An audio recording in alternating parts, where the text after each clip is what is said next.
Kusang sumuko ang isa pang pulis na idinadawit sa umano'y hulid-up operation sa EDSA Mandaluyong noong September 1. Lumantad din ng engineer na may-ari raw ng 2 milyong pisong perang sinasabing tinangay ng mga suspect. Makibalita tayo kay CJ Turida. Pasado alas 5 ng madaling araw kanina nang kusang sumuko sa Quezon City Police District si Police Senior Inspector Alan Emlano. Isa si Emlano sa mga idinadawit sa umano'y panghuhulid-up sa EDSA Mandaluyong noong September 1. Ayon kay Emlano, lumutang siya para linisin ang kanyang pangalan.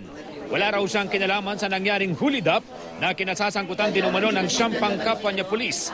Si Emlano ang sinasabing angkas ng motorsiklong nakunan sa litrato na bumaba para imaneho ang hinarang na puting Fortuner. Ikinanta si Emlano ng sumuko ring si PO2 Jonathan Rodriguez na nauna ng sinampahan ng mga reklamo. Pero, giit na Emlano, imposible itong mangyari lalo't hindi naman daw siya marunong magmaneho. Nasa floating status daw siya ngayon matapos mag-absent without official leave o AWOL para sa kasong administratibo na kinaharap niya noong 2013 na may kinalaman daw sa usaping pamilya. There's someone who name drop my name. For what reason, hindi ko pa malaman sa ngayon. Mas minabuti ko nang napapadali ko na mapapunta ko at nang maimbestigahan ako. Dahil I'm willing to be investigated. Bukod kay Emlano, may 3 pulis pa raw na nagpahayag ng interes ng pagsuko pero hindi mo na ito idinetalye. Nasa kustodiya na rin ng mga otoridad ang isa pang suspect na si Chief Inspector Joseph De Vera, Deputy Commander ng La Loma Police. Sa ngayon, nagpapatuloy naman ang pagtugis sa iba pang mga suspect.